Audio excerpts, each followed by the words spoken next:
বেণীমাধব, বেণীমাধব, তোমার বাড়ি যাব। বেণীমাধব, তুমি কি আর আমার কথা ভাবো? বেণীমাধব মোহন বাঁশি তমাল তরুমূলে বাজিয়েছিলে। আমি তখন মালতী স্কুলে ডেস্কে বসে অঙ্ক করি। ছোট্ট ক্লাস ঘর, বাইরে দিদিমণির পাশে দিদিমণির বর। আমি তখন নবম শ্রেণী, আমি তখন শাড়ি। আলাপ হলো বেণীমাধব, সুলেখাদের বাড়ি। বেণীমাধব, বেণীমাধব, লেখাপড়ায় ভালো।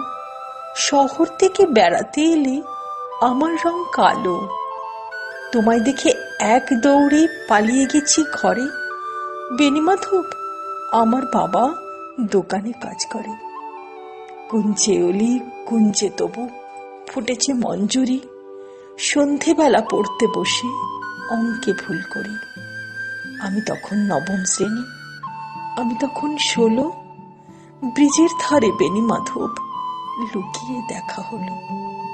বেণীমাধব, বেণীমাধব, এতদিনের পরে সত্যি বলো, সেসব কথা এখনো মনে পড়ে? সেসব কথা বলেছ তুমি তোমার প্রেমিকাকে? আমি কেবল একটি দিন তোমার পাশে তাকে দেখেছিলাম আলোর নিচে, অপূর্ব সে আলো। স্বীকার করে দুজনকে মানিয়েছিল ভালো। জড়িয়ে দিল চোখ আমার, পুড়িয়ে দিল চোখ। বাড়িতে এসে বলেছিলাম তুমি ভালো। রাতে এখন ঘুমোতে যাই একতলার ঘরে। বেঞ্চের ওপর বিছানা পাতা, জ্যোৎস্না এসে পড়ে। আমার তরে জীবন ছিল, চোরাপথের বাঁকে মিলিয়ে গেছে। জানি না আজ কার সঙ্গে থাকে। আজ জুটেছে, কাল কি হবে?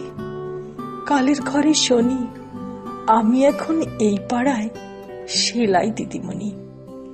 তবু আগুন, বেণীমাধব, আগুন জ্বলে কই? কেমন হবে আমিও যদি নষ্ট মেয়ে হই?